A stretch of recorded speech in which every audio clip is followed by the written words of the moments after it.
This channel does not promote any violent, harmful, or illegal activities. All content provided by this channel is meant for an educational purpose only. একটার পর একটা ঘটনা আমরা আপনাদের সামনে তুলে ধরি, শুধুমাত্র সেই ঘটনা দেখানোর জন্য নয়, আমরা বিহিত চাই। টিভি9 বাংলার খবরের জের আমরা বলি, কখনো কখনো বলি টিভি9 বাংলার খবরের জোর। মুর্শিদাবাদের রঘুনাথগঞ্জে আবাসে কাটমানির টাকা ফেরত চাওয়ায় পিটিএ খুনের অভিযোগে গ্রেফতার তৃণমূল কংগ্রেস নেতা। আমরা লাগাতার সেই খবর দেখিয়ে গিয়েছি। চাপের মুখে অভিযুক্ত তৃণমূল নেতা মিঠু শেখকে পুলিশ গ্রেফতার করেছে। হ্যাঁ, চাপের মুখে পুলিশ গ্রেফতার করেছে। আমরা লাগাতার সম্প্রচার করে গেছি, সেই খবর দেখিয়ে গেছি। পুলিশ চাপের মুখে এক প্রকার গ্রেফতার করতে বাধ্য হয়েছে বলতে আমাদের কোনো দ্বিধা নেই। আবাসের নাম তুলতে কাটমানি, সেই কাটমানি ফেরত চাওয়ায় পিটিয়ে খুন করা হয়। অভিযোগ ঘিরে উত্তপ্ত মুর্শিদাবাদের রঘুনাথগঞ্জ।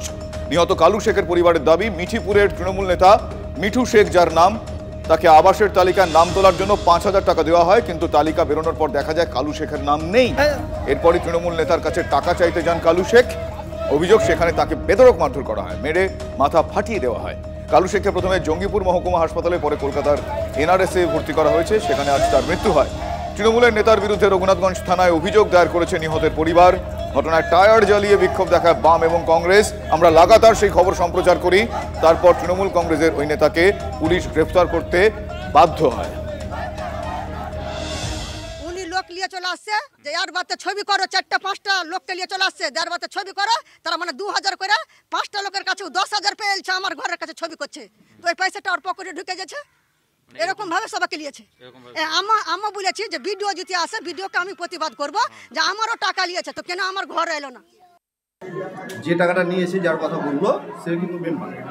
সে কি তৃণমূল করে না? ও তো বললো আপনাকে যে ও সব দলই করে।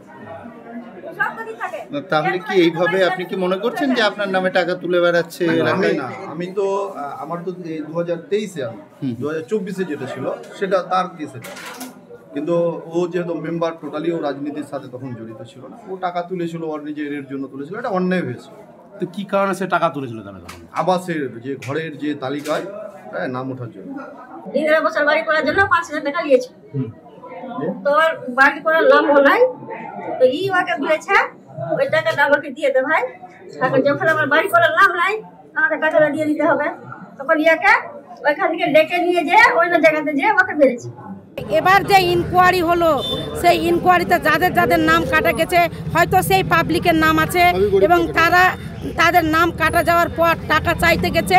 টাকা যারাই চাইতে যাবে তৃণমূল নেতাদের কাছে, তাদেরকেই মরতে হবে।